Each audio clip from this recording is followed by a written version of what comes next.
בחייה לציין ומספד בירושלים.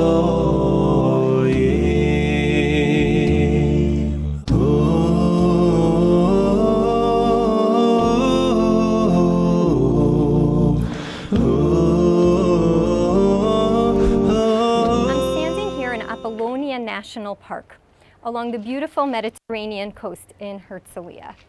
In this area, we know that there was once an ancient city, also known as Arsur or Arsuf, and we can also see ruins from the Roman times, from a Samaritan community and maybe even a Jewish community. And we're also standing under a fortress built during the times of the Crusaders. This fortress is from the time of the Crusaders, a time period that brought a lot of tragedy upon the Jewish people, which we read about in different Kinot today. But I want to talk about the idea of a fortress, the idea of something being fortified, which is relevant to the Kinah, Tziyon Tishali, written by Rabbi Yehuda Halevi. At the end of Tisha B'Av morning, we read 10 Kinot that are often referred to as the Tziyons. The first one, Tziyon Tishali, written by Rabbi Yehuda Halevi, and other poets followed suit and also wrote Tziyons, poems that often discussed the beauty of the land of Israel and how special it is for the Jewish people, the chosen nation. I want to share with you some of what Rav Soloveitchik taught about the Kinah Tziyon. What is Tziyon, he asks? It could refer to Yerushalayim, the Beit HaMikdash, but it also could refer to Eretz Yisrael as a whole. When David HaMelech and the Nevi'im would talk about Tziyon, they wanted to convey a place that was well fortified, up on a mountain, a rock, a strong place that would be impossible or nearly impossible to conquer. Rabbi Yehuda Halevi was a renowned Hebrew poet and philosopher living in Spain during the 11th to 12th centuries, during the Golden Age of Spain.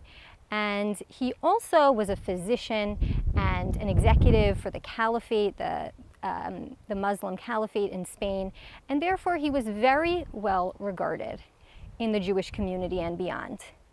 But at the same time, his heart yearned for Tziyon, for Eretz Yisrael. He longed to come here. He famously wrote in another poem, Libi b'Mizrach, va'anochi b'sof ma'arav. My heart is in the east, but I am in the far west. And in our Kinah, Tziyon, he likewise talks about his love for Eretz Yisrael and his yearning for it. He writes in our Kinah, Mi ya'aseli knafayim ve'archik nedod. Who will make me wings so I can make my way from afar? He's concerned about the great distance between Spain and Eretz Yisrael. If I make it to Israel, he writes, Epol la'apai alei artzech. I will fall upon my face to the ground. Ve'artze avnayich me'od. For I take much delight in your stones. Ve'achonein et afarayich. And show favor to your dust. He's connecting here to the very earth, the very dust of Eretz Yisrael. He would want to visit the graves of our ancestors, he writes. He would want to explore the woods and the rivers and the mountains. He would breathe the air. Chaye neshamot aver artzech. The air of your land is the very life of our souls. Umimar dror avkat afarech.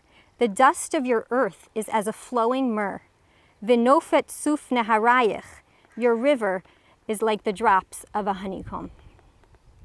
For Rabbi Yehuda Halevi, everything about Eretz Yisrael, from the history to the Beit HaMikdash, but also including nature, is saturated with Ruach HaKodesh and an opportunity to connect to Hashem. In the end, Rabbi Yehuda Halevi fashioned his own wings, so to speak, and traversed the great distance between Spain and Eretz Yisrael. He first made his way to Alexandria. He set sail in 1140. He spent some time there, and then we know that he left Egypt for Eretz Yisrael. After that point, we don't have anything really officially recorded about his journey. But legend has it that when he arrived on the shores of Eretz Yisrael, he bent down, he prostrated himself on the ground. And then an Arab horseman trampled him to death by riding over him. Whether or not this story really happened, the image of one of the great Hebrew poets and lovers of Eretz Yisrael bending down and connecting to the ground, to the earth of Eretz Yisrael, is one that has inspired Jews for centuries. Mi ya'aseh li knafayim ve'archik nedod. This past summer, my family and I were privileged to make Aliyah. Not as challenging a journey as the one that Rabbi Yehuda Halevi took, but still something new and exciting. When we landed in Ben Gurion Airport and walked down the stairs of the plane and hit the tarmac, my son looks up at us and says, "Ima, Abba, can I kiss the ground?" And he bent down and he kissed the ground of what would become his new home. Why on today, a day when we're commemorating destruction, are we talking about our love for Eretz Yisrael? Why do these Tzions appear at the end of the Kinot? We've spent time, both by reading Eicha and by reading the earlier Kinot, really looking at the horror and the devastation that the Churban brought about. And now, at the end, we're trying to understand what was Yerushalayim bebinyana. If we spent time talking about Yerushalayim bechurbanah, in her destruction, we also want to understand what was Yerushalayim and Eretz Yisrael like at the time when it was fully built up. And if we can understand that, perhaps we can also greater understand and appreciate the magnitude of that loss.